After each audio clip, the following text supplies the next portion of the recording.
5 días han pasado desde que se recibieron las 200.000 vacunas contra el coronavirus, que alcanzarían para inmunizar a 100.000 personas que se encuentran en la primera línea contra el COVID-19. Pero hasta ahora el paradero de 89.000 vacunas es incierto. Sobre ese tema le ampliaremos detalles en esta emisión.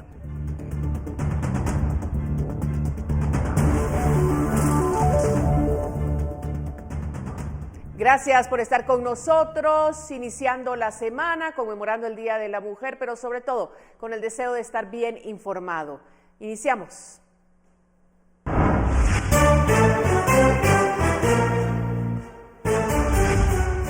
Surgen nuevos indicios por pruebas falsas de COVID-19. INACYT presenta denuncia porque la empresa Cron Científica e Industrial les presentó papelería falsa.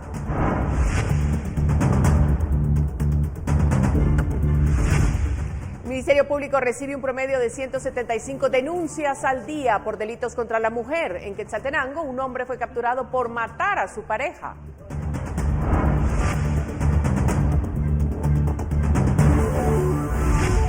Y en esta emisión conozca la historia de mujeres que han vencido los estereotipos y con el tiempo incursionan en sectores que por años han sido dominados por el sexo masculino.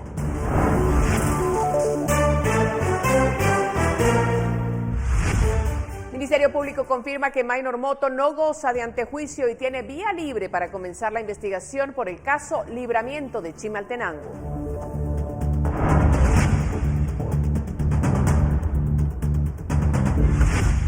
Vivir al lado del volcán Pacaya es vivir en alerta. Conozca los testimonios de familias que temen lo peor ante una nueva erupción.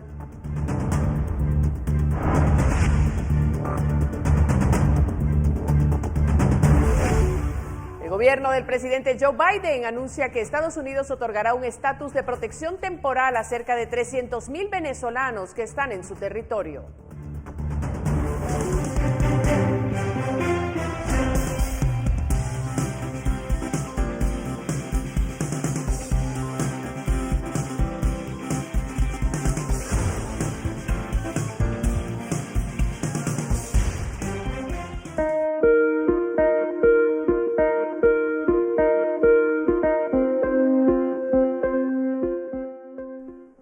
Este 8 de marzo se conmemora el Día Internacional de la Mujer. La fecha fue proclamada por la Asamblea General de la Organización de las Naciones Unidas en 1977. Este lunes, distintas organizaciones de mujeres realizaron una marcha para exigir justicia por los femicidios ocurridos en el país, además de hacer un llamado a la población para proteger a las niñas, adolescentes y mujeres. La marcha se recorrió la Sexta Avenida desde la 18 Calle hasta la Plaza de la Constitución, en donde dieron a conocer que en el 2020 el Observatorio de Derechos Reproductivos reportó 4.105 embarazos en niñas de 10 a 14 años y 86.831 en adolescentes de 15 a 19 años, lo que hace un total de 90.936 embarazos en mujeres menores de edad. Estamos exigiendo justicia por todas las mujeres que han asesinado niñas, adolescentes.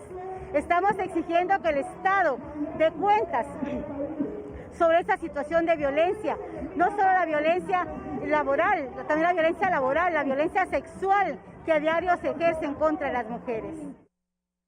Bueno, en el marco de la conmemoración del Día de la Mujer, conocemos algunos de los casos de violencia contra la mujer que han marcado la historia de nuestro país. El 6 de julio de 2011, Cristina Ciecaviza desapareció en su vivienda ubicada en el condominio Los Manantiales, kilómetro 19.3 de la ruta a San José Pinula. Su familia interpuso una denuncia y comenzó un caso que 9 años después no ha sido resuelto.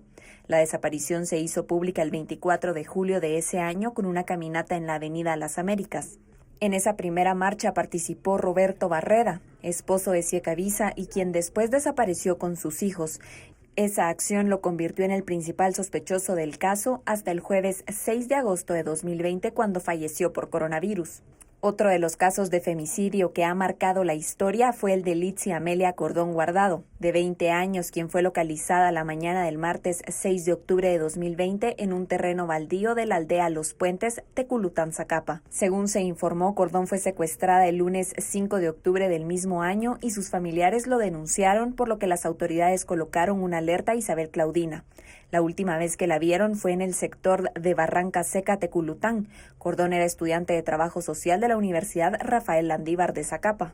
El 2021 inició con el caso de Hilary Saraía Redondo de León, de 3 años, y quien tenía una alerta Alba Kenneth. El domingo 17 de enero, la niña fue llevada por su progenitora a visitar a su abuela materna, pero fue raptada en el inmueble cuando se encontraba dormida en la sala. Los vecinos se organizaron para buscar a la niña y el lunes 18 de enero localizaron su cadáver. Luz María López también fue asesinada este año. Su cuerpo fue hallado el viernes 22 de enero en una alcantarilla a pocos metros de un complejo judicial donde trabajaba. Jorge Rafael Sea Mejía, esposo y sospechoso de asesinar a la investigadora Luz María del Rocío López en la capital, fue capturado por la Policía Nacional Civil.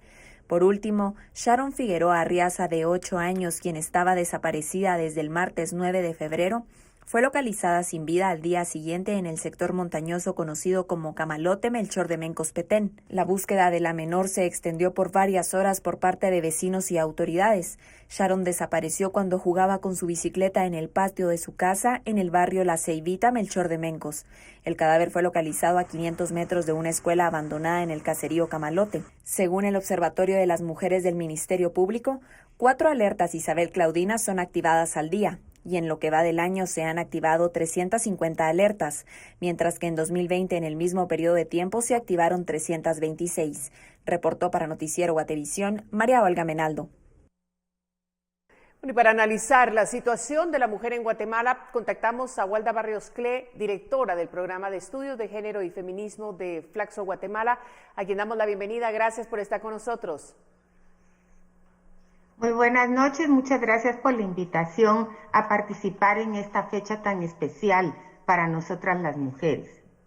Así es, una fecha con la que pues deberemos ver al futuro para tener esperanza en lo que se viene para las mujeres, pero también debemos recordar el pasado y la situación actual de las mujeres en nuestro país.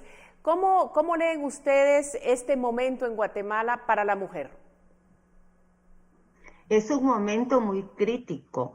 Los datos que acaban de presentar en la noticia y los datos que también reporta el Observatorio de las Mujeres del Ministerio Público son realmente dramáticos.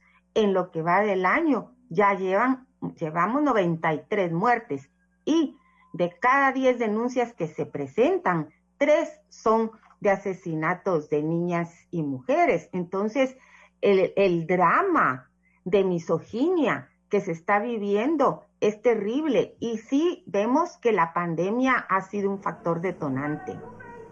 Esa era una de las preguntas que teníamos esta noche, Walda, para usted. ¿Cómo ha afectado la pandemia a las mujeres? Porque sabemos que no solo la violencia se observa en estos casos trágicos, terribles, pero hay muchas formas de violencia. ¿Cómo incide el tema de la pandemia y el confinamiento en las mujeres en nuestro país? Hay 3 cuestiones fundamentales en lo que la pandemia ha estado trastocando totalmente los proyectos de vida de las mujeres. El primero es el que ya hemos estado comentando, que es el incremento de la violencia doméstica e intrafamiliar por el exceso de tiempo en el interior de las casas, el estrés que se produce por todas las circunstancias que han rodeado la pandemia. Ese es uno. El segundo es el incremento en la carga de trabajo y de cuidados. Las madres de familia que han estado asumiendo literalmente el rol de maestras.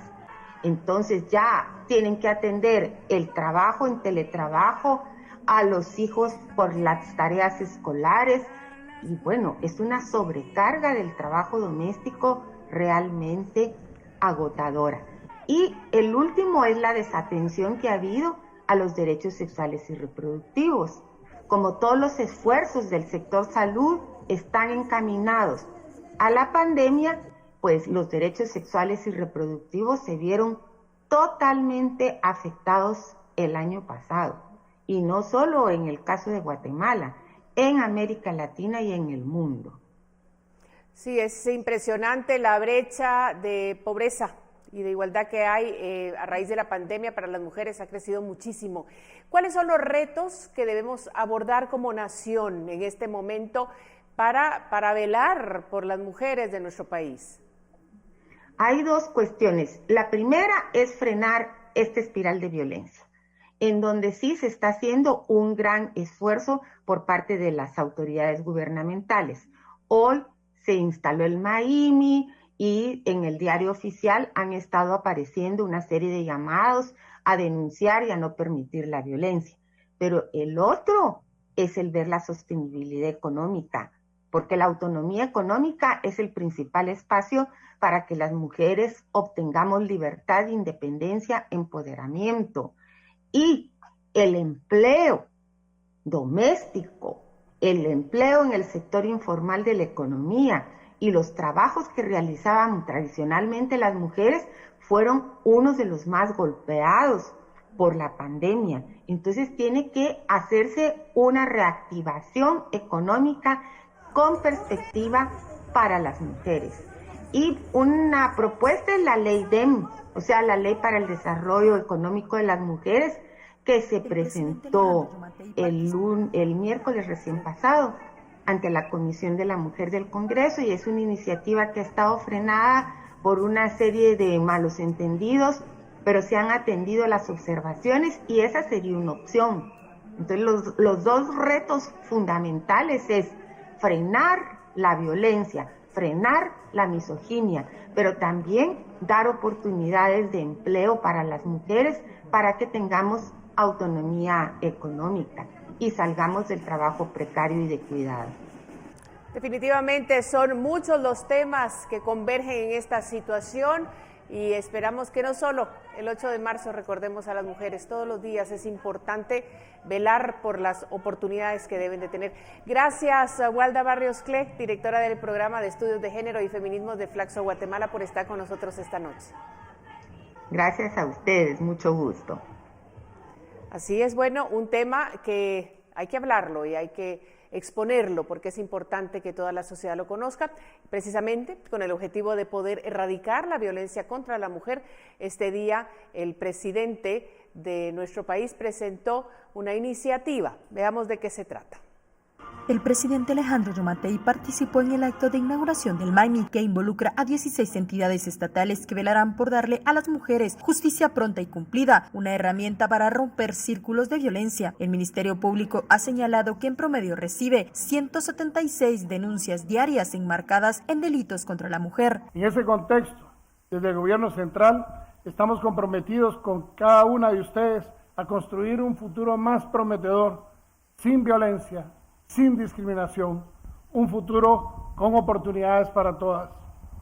Por ello, el Estado de Guatemala ha reafirmado su compromiso a través de la suscripción de diversos instrumentos internacionales. El embajador de Estados Unidos en Guatemala también expresó que su gobierno mantiene un firme compromiso por brindar asistencia técnica y capacitación al sistema de justicia, señalando que erradicar el flagelo de la violencia contra la mujer fortalece al sistema. Desafortunadamente, la violencia contra la mujer constituye uno de los delitos más denunciados en Guatemala.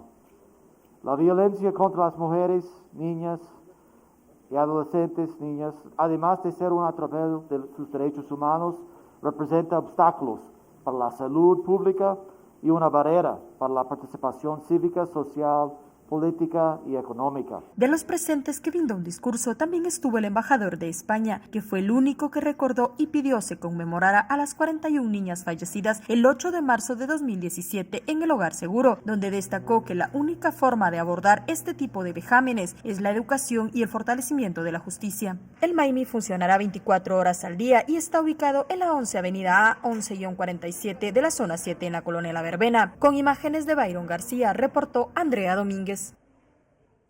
Y la Fiscalía contra el Femicidio del Ministerio Público confirmó la captura de Josué Escobedo Cifuentes, sindicado del asesinato de su conviviente, Dulce María Cifuentes Cruz, quien fue hallada muerta en un barranco del municipio de La Esperanza, en Quetzaltenango. Según el reporte, el 24 de octubre pasado se localizó el cadáver de una mujer envuelto en costales, el que finalmente fue identificado como Dulce María, de 28 años. Ella desapareció el 22 de octubre en cercanías de su vivienda, por lo que se había activado la alerta Isabel Claudina. Hoy, las autoridades realizaron varios allanamientos donde lograron capturar al sospechoso del crimen. Y la Agencia Especial del caso Zika Visa este día realizó un nuevo allanamiento de inspección, registro y excavaciones en una finca ubicada en el municipio de Amatitlán, en donde se presume se encuentra inhumada clandestinamente Cristina Zika Visa. Según la fiscal general y jefe del Ministerio Público, las acciones continuarán hasta dar con su paradero. El Ministerio Público continúa, ¿verdad?, hasta finalizar la investigación. Es decir, que no paramos. Hay casos que duran tiempos prudenciales, hay casos que llevan más, pero sin embargo el compromiso y la responsabilidad del Ministerio Público es concluir todas las investigaciones para poder tomar las decisiones que el derecho corresponde.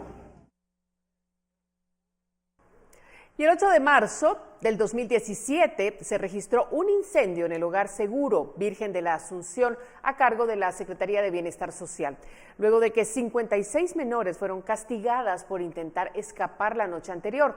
Este lunes, familiares de las víctimas acudieron a la Plaza de las Niñas para conmemorar un aniversario más del incendio. Ashley Rodríguez tenía 14 años y fue una de las menores que falleció. Su madre la recuerda como una niña alegre y 4 años después continúa pidiendo justicia. Y que solamente seamos una burla para ellos y no hayamos visto una justicia verdadera para nosotras las mamás, que ya no tenemos a nuestras hijas, y no digamos para las sobrevivientes, ¿verdad?, que ya ellas ya no van a tener su rostro, ya no van a ser las mismas niñas. Tienen mucho... Tenían mucho por vivir, pero hoy ya su vida cambió.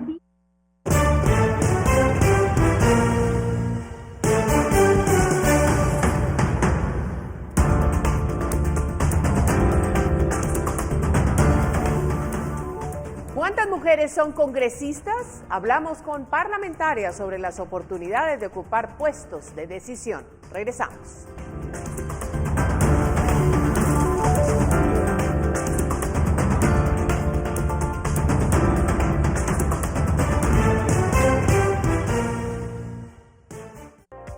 Electoral, el suero oral para todos, presenta.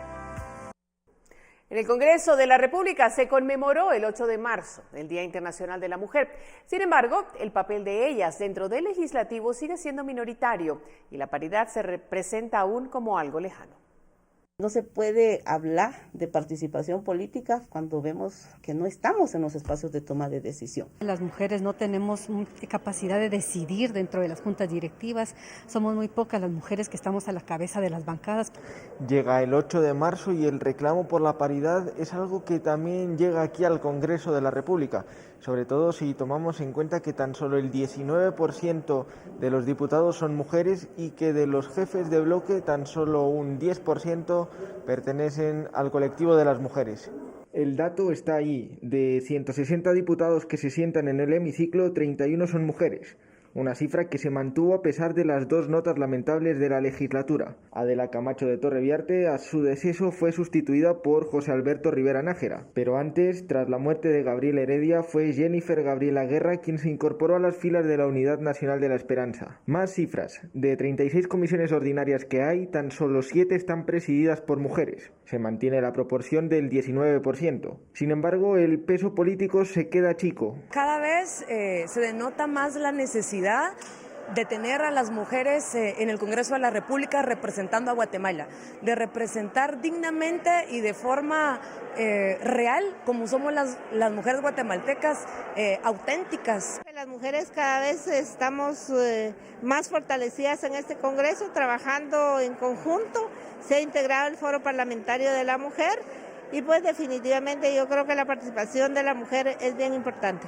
Hernández lo dice desde su posición de vicepresidenta del Congreso. Todo un hito, sin embargo, el asunto tiene un fondo mayor. Necesitamos mucha formación dentro de los partidos políticos, dentro de las propias bancadas y crear en la opinión pública la necesidad de debatir los temas relacionados a las mujeres, que no tienen únicamente que ver solo con salud, sino que tienen que ver con educación, con trabajo, con acceso a los servicios básicos. Desde que comenzara esta legislatura se han presentado 200 iniciativas de ley. De esas, tan solo 39 estuvieron encabezadas por mujeres. Y de esas 39, nada más 3 abordan temas relacionados con la mujer. En el timón del barco también hay disparidad. prácticamente 2 jefas de bancadas, nada más de 19 partidos políticos. Una de ellas, Sonia Gutiérrez, pinta así el panorama nacional para la mujer. Mientras no fortalezcamos la institucionalidad, pues tampoco va a haber políticas públicas a favor de las mujeres. Con imágenes de María José Bonilla, reportó para Noticiero Guatevisión, Felipe Garrán. Y según la ONU, el 76% de las personas que están al frente en la atención a la pandemia en el mundo son mujeres. Y Guatemala no es la excepción. Ahora conoceremos la historia de una mujer que ha documentado día a día lo que ocurre a lo interno del hospital temporal, que se convirtió en el epicentro de la atención a pacientes con COVID-19.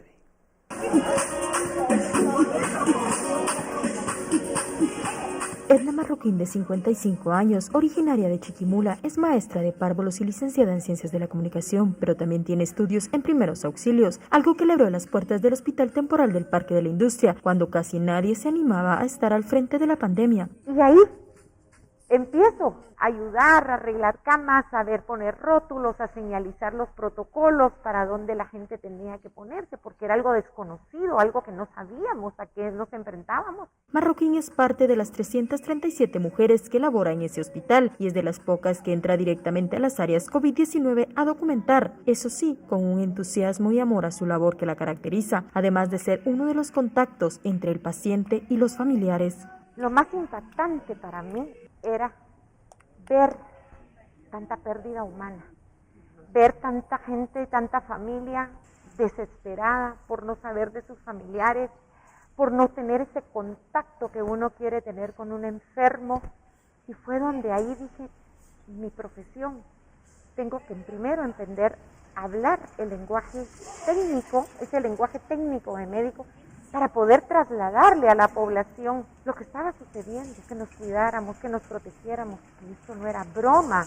Cuando muchos salían a decir que era broma, yo lo he vivido lágrimas, he compartido con todas las familias momentos de alegría cuando tocan ese timbre de la victoria, o momentos de tristeza cuando los psicólogos los acompañan a la morgue. Creo que si Dios me permitiera nuevamente servir en una situación como la que hemos vivido en esta pandemia, lo volvería a hacer con todo mi corazón. Reportó para Noticiero Guatevisión, Andrea Domínguez. Electroral, el suero oral para todos, presentó. Y más información, el Ministerio de Educación y FUNCEPA presentaron este lunes el proyecto Juntos por un Regreso a Clases Seguro, que busca apoyar a la población guatemalteca, en especial a la comunidad educativa, brindándole información e insumos de desinfección para que puedan estar preparados para el regreso a clases. El presidente Alejandro Yamatei y la ministra de Educación, Claudia Ruiz, recibieron este lunes la entrega simbólica de kits que contienen cloro, toallas desinfectantes, alcohol en gel y mascarillas para estudiantes.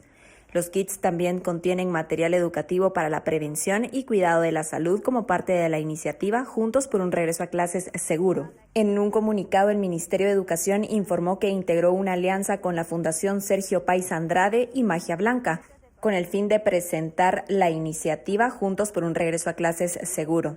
Esto dotará a 17,000 centros educativos con herramientas que los empoderen para cumplir los protocolos de salud y así asegurar un regreso a clases seguro a pesar de la pandemia del COVID-19. A través de esta iniciativa, otros aliados como USAID donarán mascarillas reutilizables para aproximadamente 1.5 millones de niños beneficiados. Reportó para Noticiero Guatevisión, María Olga Menaldo.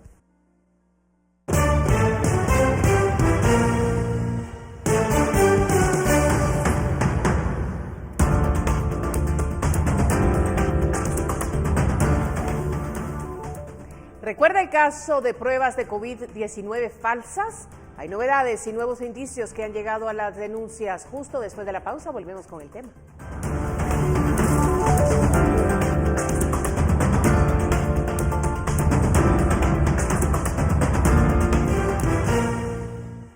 Continuamos en este informativo. Llega el momento de recibir a Pamela Valdés. Le deseamos el mejor de los días también y esperamos el pronóstico del tiempo.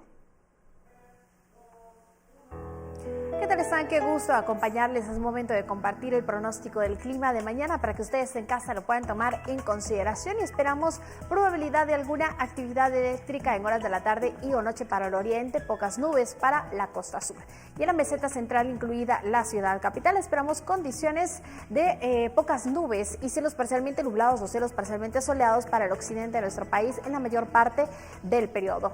Y en la franja transversal del norte continuamos con las mismas condiciones y esperamos la probabilidad de alguna llovizna para el departamento de Petén, al igual que el Caribe, y actividad eléctrica para Alta y Baja Verapaz. Y les compartimos a continuación el pronóstico del clima para los próximos días, específicamente en la ciudad capital. Esperamos la probabilidad de algunas lloviznas en horas de la tarde para el martes y el miércoles. Y el jueves, condiciones principales de mayormente soleado en la mayor parte del periodo. Y tendremos las temperaturas máximas de 24 grados centígrados para los 3 días. Y por último les compartimos la salida del sol y lo esperamos mañana a las 6:14 de la mañana y se ocultará a las 6:12 de la tarde. Hasta aquí yo con información del clima. Regreso contigo, María Luisa. Gracias, Pamela. Tenemos más información. Documentación falsa, más pruebas que permisos de importación y falta de rigurosidad a la hora de evaluar los contratos. Estos son algunos datos que salen a la luz sobre el caso de las pruebas falsificadas que la empresa Cron le vendió al Ministerio de Salud. El INASIF además ha puesto una nueva denuncia en su contra. El tema se mantiene. Ellos legalmente solo trajeron ¿cuántas pruebas? 26.000 pruebas. 26.800. ¿Cómo le dieron 30.000? Está claro que falsificaron pruebas. La aritmética comienza a jugar en contra de Cron Científica e Industrial, y es que la empresa que vendió 30.000 pruebas al Ministerio de Salud Pública y Asistencia Social, muchas de las cuales han sido catalogadas como falsificadas, tan solo tenía permiso para importar 26.800. Además de esas 30.000 que habían vendido a la cartera de salud, también vendieron otras 10.000 al Instituto Guatemalteco de Seguridad Social. El Instituto Nacional de Ciencias Forenses, INASIF, presentó una denuncia en el Ministerio Público porque la empresa Cron Científica e Industrial les presentó papelería falsa. La denuncia está puesta y ahí está el señalamiento, todo es, está en fase de investigación, por lo cual ya no les puedo decir. Es en las cuestiones de la oferta. Ustedes, como les digo, pueden verificar también en el sistema ahí de Guatecompras. La denuncia, que tan reacio se muestra a explicar, es por falsificación de documentos. Los papeles del Registro General de Adquisiciones del Estado presentados por Cron estaban alterados. Ellos en la oferta presentan los documentos, validan, hacen una declaración jurada, nos dicen que sus documentos son correctos, presentan el documento impreso y de la situación que está aconteciendo en el país, nosotros hacemos la revisión ya minuciosa del tema, se determina que el documento no es. Además de eso, Cron hizo una venta por 1,36 millones a la cartera de salud el 20 de julio de 2020. 13 días antes había excedido el monto de precalificación, por lo que esa operación también es irregular. Con imágenes de María José Bonilla, reportó para Noticiero Guatevisión, Felipe Garrán. Bueno, el Ministerio de Salud reportó este lunes otros 210 casos nuevos de coronavirus para hacer un total acumulado de 178.770 desde que inició la pandemia. En las últimas horas se confirma la muerte de 6 pacientes más, con lo que la cifra en todo el país es de 6.479 decesos. La cantidad de casos recuperados estimados es de 165.315. Y finalmente, los casos activos estimados son de 6.976. Se efectuaron además 849 pruebas en las últimas horas para detectar posibles contagios. Y seguimos informando porque desde el jueves 4 de marzo el Ministerio de Salud comenzó con la entrega de las vacunas contra el coronavirus donadas por la India. Y en algunas áreas de salud desde ese día comenzó la inmunización, pero a la fecha se desconoce la cantidad de vacunados. 5 días han pasado desde que se recibieron las 200.000 vacunas contra el coronavirus, que alcanzarían para inmunizar a 100.000 personas que se encuentran en primera línea, pero hasta ahora el paradero de las 89.000 vacunas es incierto. Esta fase se subdivide en 5 etapas. La principal incluye a médicos, enfermeras y personal que está en la primera línea de atención a pacientes con COVID-19 en los hospitales del país. Le siguen los trabajadores de salud que atienden otro tipo de patologías. Acá también se tiene planeada la vacunación de los estudiantes de la salud, bomberos y socorristas, personal de funerarias, aquellos que laboran en hogares de adultos mayores, así como los propios adultos internados. Según el plan de vacunación, los últimos de esta primera fase, posicionados en la subfase 1F, serían los trabajadores de salud que están en las áreas administrativas. Sin embargo, se tiene información de inmunización ya a dicho personal, tanto de los hospitales del San Juan de Dios como el Roosevelt e incluso el de especialidades de Villanueva. La inmunización fuera del plan se deriva del descontrol que tienen las áreas de salud y el propio ministerio, aunque se había establecido que en el tablero COVID-19 se llevaría un registro con la cantidad de vacunas entregadas a las 29 áreas de salud del país, en donde se registrarían las 89.294 vacunas. Hasta ahora no hay ningún registro oficial y según el Ministerio de Salud, esto se debe a que está en proceso el reporte oficial de las áreas de salud y hospitales, quienes ya comenzaron a alimentar el sistema. Con imágenes de Byron García, reportó Andrea Domínguez.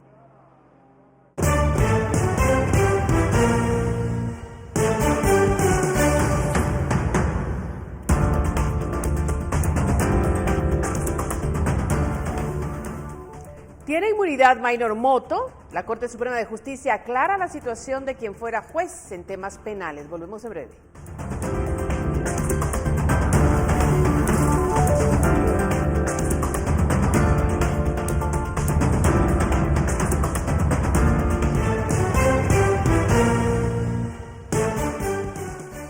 Este viernes serán repatriados al país los cuerpos de los 16 guatemaltecos asesinados en Tamaulipas, México, en un vuelo costeado por el vecino país. Todavía no se ha establecido bajo qué estatus se catalogará la causa de muerte. Los cuerpos aparecieron calcinados dentro de un pick-up que presentaba además 113 impactos de bala. Diputados de la Unidad Nacional de la Esperanza cuestionaron al canciller Pedro Brolo, quien está gestionando la operación, sobre si realmente es competencia de Relaciones Exteriores o si debería abordarlo la Procuraduría General de la Nación. Conamigua dice no estar seguro de tener competencia legal en el tema. Se está haciendo la repatriación este viernes 12 a las 8 de la mañana, proveniente de México, vía aérea. México va a cubrir el traslado. Será un traslado en aeronaves mexicanas que estarán ingresando al territorio guatemalteco para hacer la repatriación. Como la comunicación es vía interinstitucional, es comunicación oficial con el MINEX, con el Estado de México, nosotros debemos de esperar alguna instrucción por parte del Ministerio si es que podríamos tener alguna competencia legal. Y la Interpol activó alerta roja con el fin de capturar a empresarios colombianos, un mexicano y un hondureño por su implicación en el caso Mecanismo de Corrupción en el Ministerio de Energía y Minas de Guatemala. Las alertas rojas fueron activadas contra los colombianos Juan Carlos Ortiz Mutis, Pablo Escobar Baiter y Manuel José Giacometo Gómez, Miguel Ángel Hernández Luna de México y Edwin Alberto Hernández Roque de Honduras, quienes se encuentran prófugos de la justicia y están vinculados a este caso de corrupción en Guatemala. Según la Fiscalía, el exministro de Energía y Minas, Eric Archila, obtuvo comisiones ilícitas en el periodo comprendido entre agosto del 2012 y abril del 2015.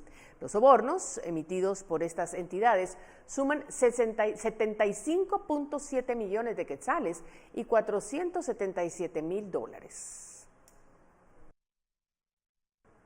Mientras la Fiscalía contra la Corrupción del Ministerio Público fue notificada por la Corte Suprema de Justicia que quedaba sin validez la solicitud de derecho de antejuicio para Maynor Motto, por lo que pueden investigarlo. Motto tuvo a cargo el Juzgado Tercero y conoció el caso Libramiento de Chimaltenango. La Fiscalía contra la Corrupción del Ministerio Público confirmó que los magistrados de la Corte Suprema de Justicia resolvieron que el antejuicio planteado en contra de Maynor Motto en el caso Libramiento de Chimaltenango quedó sin efecto, por lo que Motto perdió la inmunidad y el Ministerio Público podrá investigarlo. La Fiscalía presentó una solicitud de antejuicio en contra de Motto por incumplimiento de deberes y retardo de justicia, por supuestamente demorar la investigación en el caso Libramiento de Chimaltenango. Además, en octubre pasado, Motto dictó falta de mérito para 15 detenidos en ese caso y no concedió avalar la orden de captura para el exministro de Comunicaciones, José Luis Benito. El jefe de la Fiscalía, Estuardo Campos, señaló que Motto retrasó la entrega de los oficios por más de un mes, causando un serio perjuicio a la investigación de ese caso. Motto, además, es implicado en el caso Comisiones Paralelas y tiene orden de captura vigente. reportó Edwin Pitán.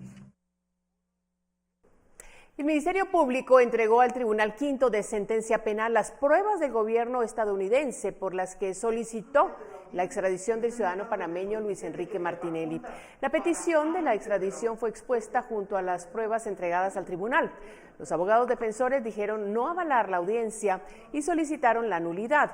Los fiscales expusieron que una de las causas por las que las autoridades de Estados Unidos requieren a Martinelli es por su aparente implicación en el caso Odebrecht.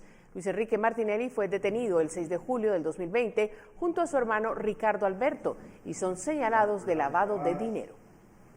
Con la prueba En otro caso, el juzgado cuarto penal citó a primera declaración a la exdiputada Ninette Montenegro por solicitud de la Fiscalía de Delitos Electorales. En esa audiencia le imputarán los delitos de financiamiento electoral y fiscalización electoral de fondos. El fiscal de Delitos Electorales, Rafael Curruchiche, expuso a la exdiputada se le señalarán hechos y expondrán los medios de investigación. La exdiputada es investigada por un aporte de 66,000 quetzales al cancelado Encuentro por Guatemala. También señalaron que en el 2011 esa misma organización política captó 197,500 quetzales de una entidad en Guatemala y que en el 2015 ese partido recibió aportes de empresarios por 1.8 millones. La audiencia se programó para el 11 de mayo próximo.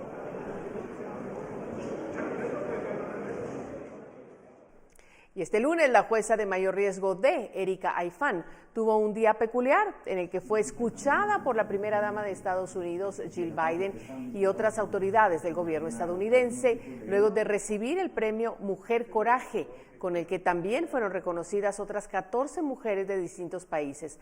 La jueza participó en el evento de manera virtual desde la casa del embajador estadounidense acreditado en el país, William Pop.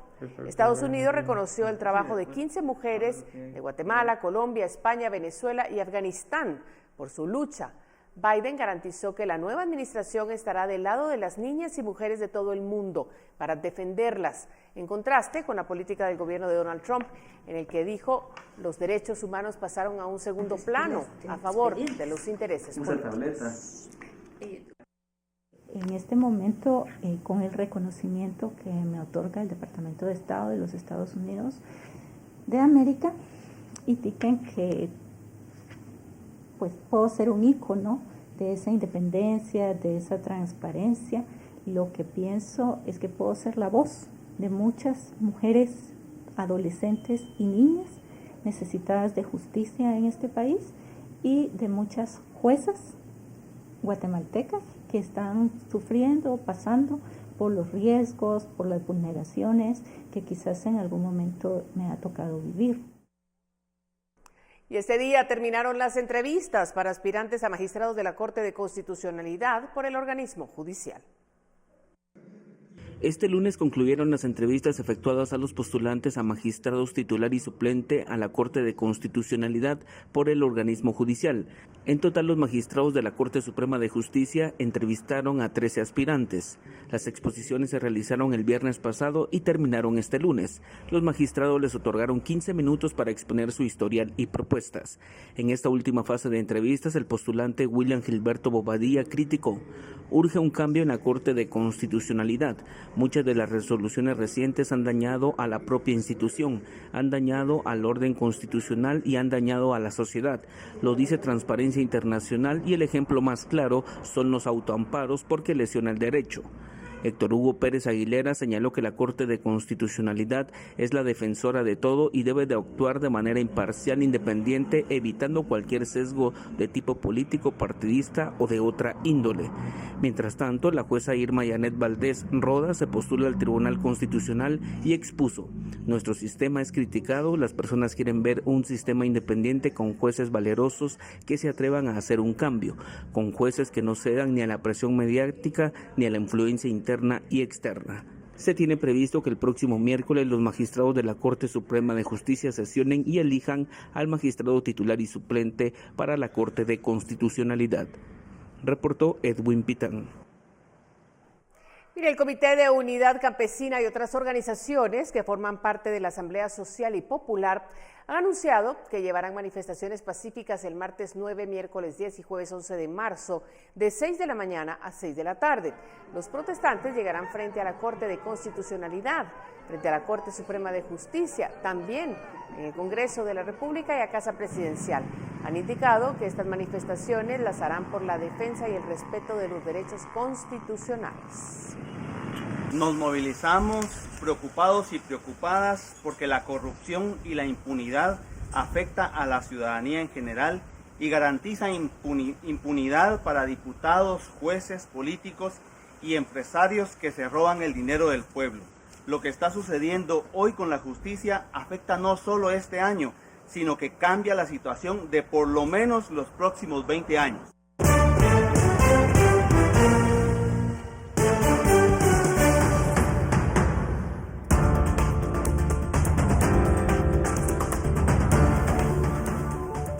El pacaya es una amenaza latente para quienes habitan cerca del volcán.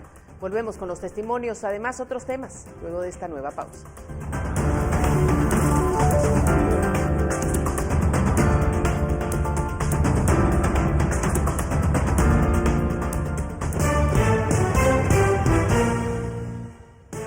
Las noches en el caserío El Rodeo, en San Vicente Pacaya, Escuintla, permanecen iluminadas por una especie de antorcha a unos 2.552 metros de altura. Es la lava que expulsa el volcán Pacaya, que luego baja como un río ardiente por sus faldas. Vivir al lado del volcán Pacaya en Guatemala es vivir en alerta. El poblado El Rodeo es uno de los dos más afectados junto con el Patrocinio. Sí, muchas veces, más en la noche, porque a veces uno no se espera lo que el volcán pueda hacer en la noche y uno tal vez pueda que está muy dormido o no sé, o que se acueste muy cansado y la verdad sí es muy peligroso.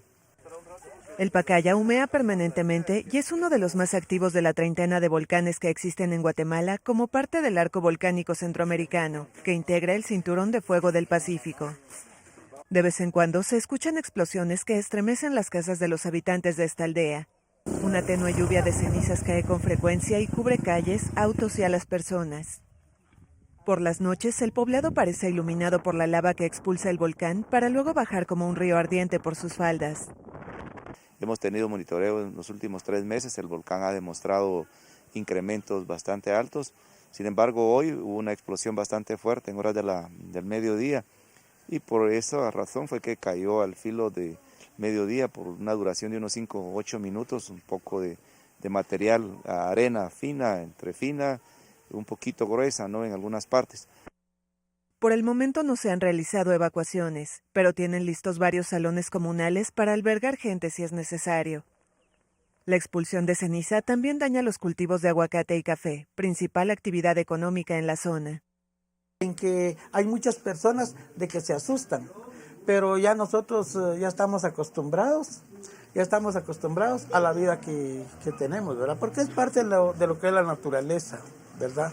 Entonces hay muchas personas de que evacúan, pero la verdad es de que lo que es nuestro Señor San Vicente Mártir siempre nos ha protegido.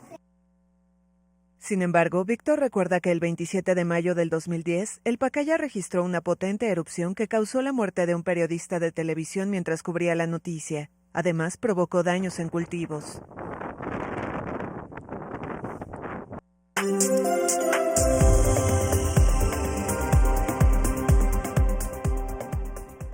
Mire, y Cámara de Industria y la firma Grant Thornton presentaron el informe Mujeres en la Industria 2021, en donde se analizó la participación femenina en altos puestos. Vamos a ver ahora, el 83% de los países registraron una proporción de mujeres líderes por encima del punto de inflexión del 30%. América Latina específicamente tiene el 36% de mujeres ocupando puestos de alto rango. En Guatemala se encuestó a más de 2.500 empresas, de las cuales el 53% opina que las mujeres siguen ganando terreno en la industria y el 47% de las empresas tienen los mismos accesos para puestos de alta dirección para hombres y para para mujeres. En el país, las mujeres tienen una mayor participación en las áreas administrativas de las empresas y poca participación en puestos de gerencia general o financiera. El 50% de las empresas dijo tener mecanismos para identificar el talento de las mujeres y el 90% considera que tener un equipo diverso, con hombres y mujeres directivos, brinda mejores resultados. En el mundo, los puestos directivos con más participación femenina son directores de recursos humanos con 38%, directores de finanzas 36% y gerentes generales un 26%. Y conforme el tiempo ha pasado, las mujeres han ido incursionando en sectores que por años han sido dominados por el género masculino. Hoy conocemos a 2 de ellas que con esfuerzo se han convertido en exitosas exportadoras. En Guatemala actualmente existen 209 mujeres que lideran empresas o unidades de negocios de exportación, sobre todo en el sector de servicios y manufacturas. Wendy García, vicepresidenta de la Comisión de Economía Naranja de Hexport, es una de ellas. Se dedica a la elaboración de servicios de marketing y turismo. Ella nos cuenta cuáles han sido los principales retos que ha tenido que enfrentar al ser mujer exportadora. El ser una mujer, ser líder y querer ser empresaria nunca fue fácil desde muy niña. Pues crecí en el ámbito empresarial. Mi papá me enseñó a ser empresaria. Pero parte de los retos y de lo que yo escuchaba normalmente siendo muy pequeña es mujer. Con el tiempo ella aprendió a romper los paradigmas y a entender que se tienen mejores resultados trabajando en equipo hombres y mujeres. Asimismo, aprendió a priorizar para así poder llevar el rol de empresaria con el de familia. Male Ceballos es una joven empresaria que se dedica a la elaboración de calzonetas y ropa para hombres. Se caracterizan por tener impreso diseños de la cultura guatemalteca como camionetas, paisajes y trajes típicos. Sus prendas han llegado a Barcelona, Estados Unidos y Canadá, aunque el camino no ha sido nada fácil, pues el sector de textiles ha sido dominado en su mayoría por hombres. Irse metiendo en el mundo de textiles como mujer tal vez sí tiene un poco son gente grande, señores grandes que manejan el mundo. Entonces tienen un poco como de no rechazo, pero sí es menos fácil entrar cuando una mujer a comparar cuando es un mundo dominado por hombres. Eso creo que fue de lo que como que más costó. Con dedicación y esfuerzo, las mujeres han ido tomando mayor liderazgo, comprobando que ser mujer es solo un género que no define a una persona ni mucho menos sus capacidades. Para Noticiero Guatevisión, Paula Osaeta.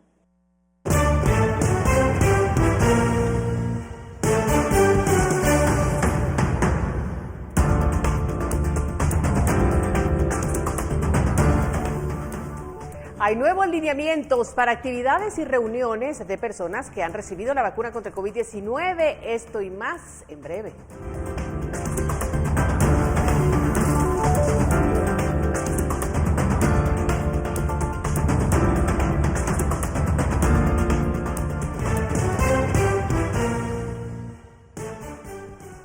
Continuamos. El juicio del presunto narcotraficante hondureño Giovanni Fuentes Ramírez, acusado por la justicia estadounidense de conspiración para enviar cocaína a Estados Unidos con ayuda del presidente de Honduras, comenzó el lunes en una corte federal de Nueva York.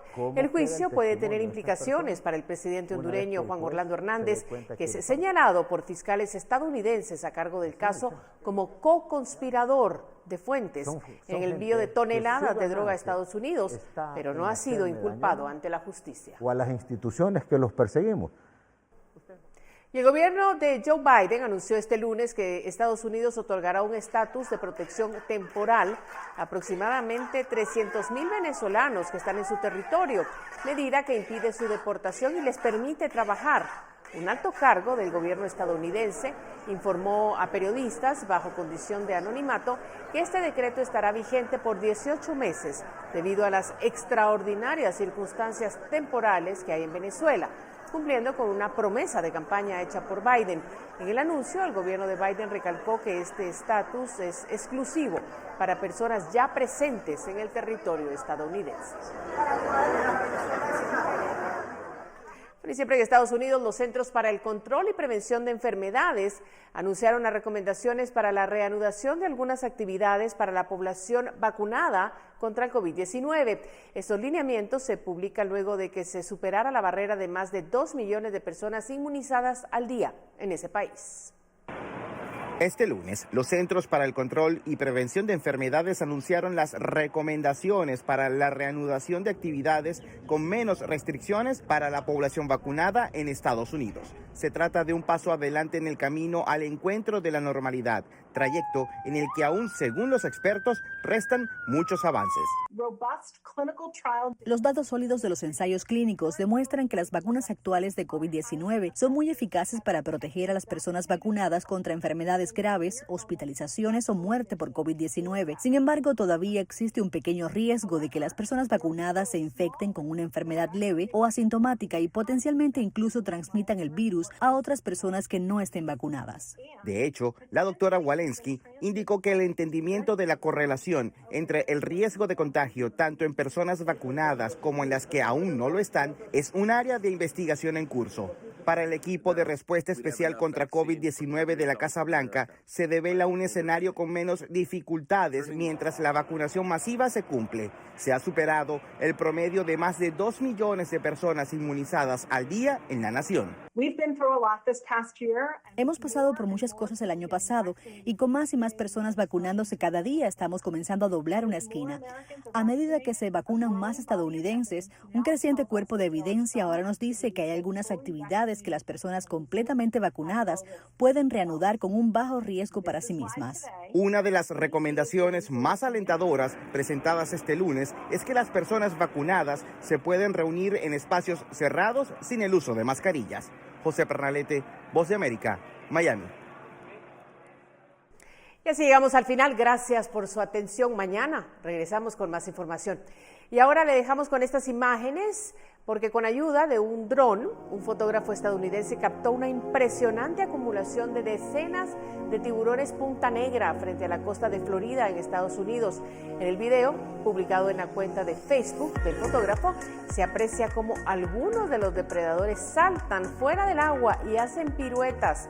Los tiburones punta negra habitan zonas intertropicales del planeta y su longitud promedio es de 1.5 metros, pero pueden llegar a medir hasta 3 metros. Con esto nos despedimos. La mejor de las noches.